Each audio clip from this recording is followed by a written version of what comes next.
ನಮಸ್ಕಾರ. GTV news ಕನ್ನಡಕ್ಕೆ ಸ್ವಾಗತ. ನಾನು ನಿಮ್ಮ ವೆಂಕಟೇಶ್. ಮಾಗಡಿ ಪಟ್ಟಣದ RR ಪ್ಯಾಲೇಸ್ ಹಿಂಭಾಗದ ಬಾಗೇಗೌಡ ಲೇಔಟ್ನಲ್ಲಿ ಮೋಟಾರ್ ವೈಂಡಿಂಗ್ ಮಣಿರವರ ನೇತೃತ್ವದಲ್ಲಿ ಪರಿಸರ ದಿನದ ಪ್ರಯುಕ್ತ ಲೇಔಟ್ನ ನಾಗರಿಕರು ಸಸಿಗಳನ್ನು ನೆಟ್ಟರು. ಈ ಕಾರ್ಯಕ್ರಮದಲ್ಲಿ ಮಾಜಿ ಪುರಸಭಾ ಸದಸ್ಯ ಮಂಡಿ ಗುರು, ಮಾಜಿ ಯೋಧ ಕೃಷ್ಣಮೂರ್ತಿ, ಹೋಟೆಲ್ನ ಮಾಲೀಕ ಲೋಕೇಶ್, ಚಿಕನ್ ಸೆಂಟರ್ನ ಮಾಲೀಕ ಶಿವಾಜಿ, ವಕೀಲ ನಾರಾಯಣಸ್ವಾಮಿ ಹಾಗೂ ಪುಟಾಣಿಗಳಾದ ಚಂದನ, ಜಯಶ್ರೀ, ಪ್ರತೀಕ್ಷಾ, ಪುನರ್ವಿ, ಹರ್ಷಿತಾ, ಮಯಾಂಕ್, ಸುಚಿತ್, ತೇಜಸ್ವಿನಿ, ಚೇತನ್, ಮಣೀಂದ್ರ, ಪದ್ಮಾ ಹಾಗೂ ಇನ್ನೂ ಅನೇಕರು ಹಾಜರಿದ್ದರು.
ನಿಮ್ಮ ಜೀವಿತಾವಧಿಯಲ್ಲಿ ಏನಾದ್ರು ಗಿಡ ಮರಗಳನ್ನ ನಾವು ನಾಟಿ ಮಾಡ್ತೀವಿ ಅನ್ನೋದೇನಾದ್ರು ನಿಮ್ಮದಿತ್ತು ಅಂದರೆ ನಾಟಿ ಮಾಡಬೇಕು. ಎಲ್ಲರೂ ಕೂಡ ತಮ್ಮ ತಮ್ಮ ಜಾಗಗಳಲ್ಲಿ ನೋಡಿ, ಇದು ಪಾರ್ಕಲ್ಲಿ ಇವತ್ತು ಗಿಡಗಳನ್ನ ನಾಟಿ ಮಾಡೋ ಒಂದು ಪ್ರೋಗ್ರಾಮ್ ಇಟ್ಕೊಂಡಿದ್ದೀವಿ. ಗಿಡ ನಾಟಿ ಮಾಡುವಾಗ ಯಾವಾಗ ಮಾಡಬೇಕು ಅಂದರೆ 2 ಅಡಿ ಗುಂಡಿ ಮಾಡ್ಕೋಬೇಕು. ಗುಂಡಿ ಮಾಡ್ಕೊಂಡು ಆ ಗುಂಡಿನ ಪೂರ ಮುಚ್ಚಿಬಿಡ್ಬೇಕು. ತಿರ್ಗಾ ವಾಪಸ್ಸು ಗೊಬ್ಬರ ಮಿಕ್ಸ್ ಮಾಡಿ ಮುಚ್ಚಿಬಿಡ್ಬೇಕು. ಇದು ಮದರ್ ಸಾಯಿಲ್ ಅಂತೀವಿ. ಈ ಮದರ್ ಸಾಯಿಲ್ ಯಾವುದೇ ಕಾರಣಕ್ಕೂ ಹೊಡ್ಕೋಬಾರ್ದು. ಈ ಸಾಯಿಲ್ ಸಮೇತ ನಾವು ಮಣ್ಣಿನ ಸಮೇತ ಗಿಡಗಳನ್ನ ಭೂಮಿನಲ್ಲಿ ಇಡಬೇಕು. ಭೂಮಿಯಲ್ಲಿ ಇಡೋದು ಅಂದರೆ ಭೂಮಿ ಲೆವೆಲ್ಗಿಂತ ಒಂದು 2 ಇಂಚು 3 ಇಂಚು ಒಳಗಡೆ ಇಡಬೇಕು. ಜಾಸ್ತಿ ಆಳಕ್ಕೆ ಇಡಬಾರ್ದು. ಇದರದ್ದು ಬೇರುಗಳು ಏನಾಗುತ್ತೆ, ಡ್ಯಾಮೇಜ್ ಆಗುತ್ತೆ. ಜಾಸ್ತಿ ಅದು ಗಾಳಿ ಬೆಳಕು ಬೀಳದೆ, ಗಾಳಿ ಆಡದೆ ಏನಾಗುತ್ತೆ, ಸತ್ತೋಗುತ್ತೆ ಬೇರು. ತಿರ್ಗಾ ಅದು ಹೊಸ ರೂಟು ಬೆಳೆಯೋದಕ್ಕೆ ಲೇಟ್ ಆಗುತ್ತೆ. ಗಿಡ ಅಷ್ಟರವರೆಗೂ ಅದೇನಾಗುತ್ತೆ, ಕುಂಠಿತ ಆಗುತ್ತೆ. ಗಿಡ ಯಾವುದೇ ರೀತಿಯಲ್ಲಿ ಬೆಳವಣಿಗೆ ಆಗೋದಿಲ್ಲ. ಈ ರೀತಿ 2 ಅಡಿ ಮಣ್ಣನ್ನು ಲೂಸ್ ಮಾಡಿ ಅದು ಗೊಬ್ಬರ ಮಿಕ್ಸ್ ಮಾಡಿ ನಾವು ಗಿಡ ಹಾಕಿದ್ರೆ ತುಂಬ ಅದ್ಭುತವಾಗಿ ಬೆಳೀತದೆ. ಇದನ್ನು ಎಲ್ಲರೂ ಯಾವುದೇ ಗಿಡ ಹಾಕಬೇಕಾದ್ರೂ ಇದೇ ರೀತಿಯಲ್ಲಿ ನೀವು ಗಿಡಗಳನ್ನ ನಾಟಿ ಮಾಡ್ತೀವಿ, ತುಂಬ ಚೆನ್ನಾಗಿ ಬರುತ್ತೆ.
ಇವತ್ತಿನ ದಿನಗಳಲ್ಲಿ ಎಲ್ಲ ಬಡಾವಣೆಗಳಲ್ಲೂ ಈ ಥರ ಒಂದು ಚಿಕ್ಕ ಗಾರ್ಡನ್ ಮಾಡಿಕೊಂಡು ಅದರಲ್ಲಿ ಗಿಡಗಳು ಹಾಕ್ಕೊಂಡ್ರೆ ಏನಾಗುತ್ತೆ ಅಂದರೆ ತುಂಬ ಸ್ವಲ್ಪ ಹಸಿರಾಗುತ್ತೆ ಮತ್ತು ಹಣ್ಣಿನ ಮರಗಿಡಗಳನ್ನು ಬೆಳೆಸೋ ಒಂದು ಖುಷಿನೂ ಸಿಗುತ್ತೆ. ಮತ್ತು ಮಕ್ಕಳುಗಳು ಮರ ಗಿಡದ ಬಗ್ಗೆ ಆಸಕ್ತಿ ಹೆಚ್ಚಾಗುತ್ತೆ. ಪರಿಸರದ ಬಗ್ಗೆ ಹೆಚ್ಚಿನ ಒಲವು ಮಕ್ಕಳಲ್ಲಿ ಮತ್ತು ನಾಗರಿಕರಲ್ಲಿ ಮೂಡುತ್ತೆ. ಹಾಗಾಗಿ ಎಲ್ಲ ಒಂದು ಬಡಾವಣೆಗಳಲ್ಲೂ ಈ ಥರ ಗಾರ್ಡನ್ಗಳಿದ್ದರೆ ಅದನ್ನು ಖಾಲಿ ಬಿಡದೇನೆ ಈ ಥರ ಸಸ್ಯಗಳನ್ನು, ಔಷಧಿ ಗುಣ ಇರೋವಂಥ ಸಸ್ಯಗಳನ್ನು, ಹಣ್ಣಿನ ಸಸ್ಯಗಳನ್ನು ಮತ್ತು ಹೆಚ್ಚು ಆಮ್ಲಜನಕವನ್ನು ಬಿಡುಗಡೆ ಮಾಡೋಕ್ಕಂಥ ಕೆಲವು ಗಿಡಗಳನ್ನು ಹಾಕ್ಕೊಳ್ಳೋದ್ರಿಂದ ಎಲ್ರಿಗೂ ಉತ್ತಮ ಒಂದು ಪರಿಸರದಲ್ಲಿ ಬದುಕ್ಬೋದು ಅಂತೇಳಿ ನನ್ನಲ್ಲಿ ಒಂದು ಮನವಿ. ನಮ್ಮ ಬಡಾವಣೆಯ ಬಾಗೇಗೌಡರ ಲೇಔಟಲ್ಲಿ ಒಂದು ಪಾರ್ಕ್ ಇತ್ತು. ಎಲ್ಲ ಕಸ ಗಿಡ್ಡ ಎಲ್ಲ ಹಾಕಿ ಎಲ್ಲ ಸ್ವಲ್ಪ ಇದು ಮಾಡಿಬಿಟ್ಟಿದ್ರು. ಮಣಿ, ನಮ್ಮ ಶಿವಾಜಿ, ಲೋಕಿ ಇವರೆಲ್ಲ ಸೇರಿ ಇದನ್ನು ಕ್ಲೀನ್ ಮಾಡಿ ಎಲ್ಲ ಗಿಡ ಮರ ಹಾಕೋಣ ಅಂದ್ಬಿಟ್ಟು ಎಲ್ಲ ಸೇರಿ ಎಲ್ಲ ಕುಂತು ಚರ್ಚಿಸಿ ಇವತ್ತು ಎಲ್ಲ ತಂದು ಎಲ್ಲ ಕ್ಲೀನ್ ಮಾಡಿ ನೀಟಾಗಿರ್ತದೆ ಅಂದ್ಬಿಟ್ಟು ಎಲ್ಲ ಹಿಂದ್ಗಡೆಯಿಂದ ಕಸ ಹಾಕೋದು ನೋಡೋಕ್ಕಾಯ್ತಾ ಇರಲಿಲ್ಲ ಇಲ್ಲಿ ಪಾಪ ಮನೆಗಳ ಮುಂದೆ. ಇನ್ನು ಮುಂದೆ ಯಾರೋ ಗಿಡ ಹಾಕಿ ಪ್ರಕೃತಿನ ಬೆಳೆಸೋಣ ಅಂತ ನಿಟ್ಟಿನಲ್ಲಿ ಎಲ್ಲ ಸೇರಿ ಕೈ ಜೋಡಿಸಿ ಇವತ್ತು ಎಲ್ಲ ಒಂದು ಹಲವಾರು ಗಿಡಗಳನ್ನು ತಂದು ಇವತ್ತು ಹಲಸಿನ ಮರನ ನೆಟ್ಟಿದ್ದೀವಿ. ಇವತ್ತು ಎಲ್ಲ ವಿವಿಧ ರೀತಿಯ ಗಿಡಗಳನ್ನ ತಂದಿದ್ದೀವಿ. ನಮ್ಮ ಸ್ನೇಹಿತರಾದ ಇವ್ರದೇ ನರ್ಸರಿ ಕೃಷ್ಣಮೂರ್ತನವ್ರದ್ದು ಒಳ್ಳೊಳ್ಳೆ ಗಿಡಗಳನ್ನ ಮಡಗವ್ರೆ. ಯಾರಾದರೂ ಬೇಕಾದರೆ ದಯವಿಟ್ಟು ಅವ್ರನ್ನ ಸಂಪರ್ಕಿಸಿ. ವಿವಿಧ ರೀತಿಯ ಎಲ್ಲ ರೀತಿಯ ಹಣ್ಣುಗಳು ಅವ್ರ ಹತ್ರ ಸಿಗ್ತದೆ ಅಂತ ಇದರಲ್ಲಿ ಹೇಳ್ತೀನಿ. ನೋಡಿ, ನಾವು ಈ ತಿಂಗಳು ಜೂನ್ 5ನೇ ತಾರೀಕು ವಿಶ್ವ ಪರಿಸರ ದಿನಾಚರಣೆ. ವಿಶ್ವ ಪರಿಸರ ದಿನಾಚರಣೆ ಅಂದರೆ ಮಕ್ಕಳಿಗೆ ಈ ಬೇಸಿಕ್ ಹಂತದಲ್ಲೇ ನಾವು ಪರಿಸರ ಅಂದರೆ ಏನು, ಪರಿಸರನ ಯಾಕೆ ಉಳಿಸ್ಕೊಬೇಕು, ಮುಂದಿನ ನಮ್ಮ ಯುವ ಪೀಳಿಗೆ ಏನು ಸಫರ್ ಆಗ್ತಾ ಇದೆ ಪರಿಸರ ಮಾಲಿನ್ಯದಿಂದ, ಅದನ್ನು ಸೇವ್ ಮಾಡೋದಕ್ಕೋಸ್ಕರ ನಾವು ಪರಿಸರನ ಉಳಿಸ್ಕೋಬೇಕು. ಮೊದಲಿಗೆ ಊರಿಗೊಂದು ವನ ಅಂತ ಗುಂಡ್ತೋಪು ಎಲ್ಲ ಇದ್ವು. ಹಾಗೆ ಊರಿನ ಮುಂದೆ ಒಂದು ಹಳ್ಳಿ ಮರ ಮತ್ತು ಬೇವಿನ ಮರ ಎರಡು ಅಶ್ವತ್ಥ ಕಟ್ಟೆ ರೀತಿಯಲ್ಲಿ ಇದು ಮಾಡ್ತಿದ್ರು. ಅದನ್ನು ಯಾವುದೇ ರೀತಿ ಕಟ್ ಮಾಡ್ತಿರ್ಲಿಲ್ಲ. ಹಾಗಾಗಿ ಆ ಏನು ಹಳ್ಳಿ ಮರದಲ್ಲಿ ಆಕ್ಸಿಜನ್ನು ಸಾಕಷ್ಟು ಸಿಗ್ತಾಯಿತ್ತು. ಈಗ ನಮ್ಮ ದೇಶದಲ್ಲಿ ಹೆಂಗಾಗಿದೆ ಅಂದರೆ ಪರಿಸರ ಆಮ್ಲಜನಕವನ್ನು ದುಡ್ಡು ಕೊಟ್ಟು ಕೊಂಡ್ಕೊಳ್ಳೋ ಪರಿಸ್ಥಿತಿಯಲ್ಲಿ ಉದ್ಭವ ಆಗಿದೆ.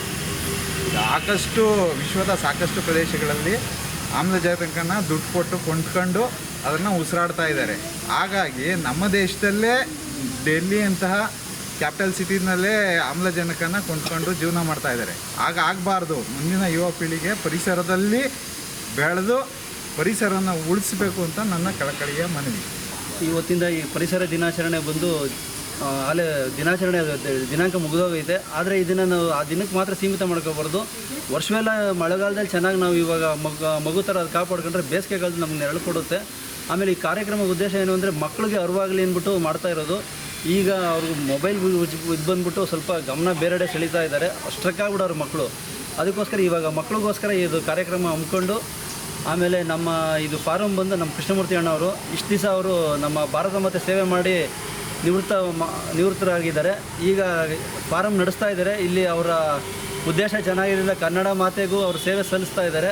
ಇವತ್ತು ಈ ಪಾರ್ಕ್ದಲ್ಲಿ ಗಿಡಗಳು ಹಾಕಿರೋದ್ರಿಂದ ತುಂಬ ಮುಂದಕ್ಕೆ ಚೆನ್ನಾಗಿ ಹಣ್ಣು ಹಂಪಲು ಬಂದಾಗ ಪ್ರಾಣಿ ಪಕ್ಷಿಗಳಾಗ್ಬೋದು, ಮಕ್ಕಳು ಎಲ್ಲ ತಿಂದಾಗ ಆವಾಗ ನಮ್ಮ ಮಾಡಿರೋದು ಸಾರ್ಥಕ ಆಗುತ್ತೆ.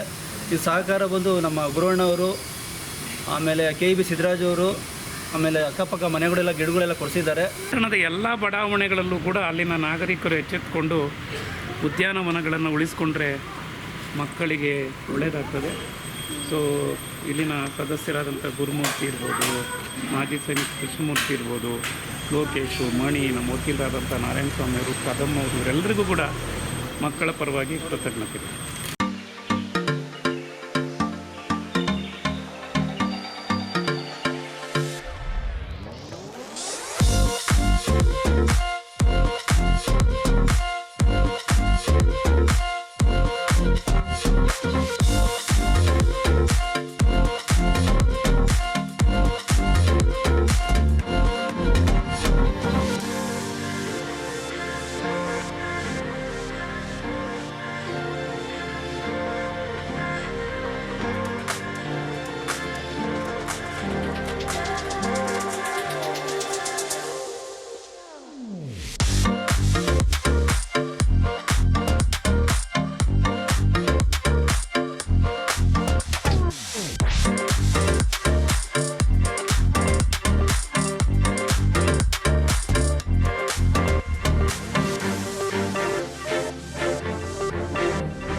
ಇವತ್ತಿನ ಮಾಗಡಿಯ ಸುದ್ದಿ ಸಮಾಚಾರ.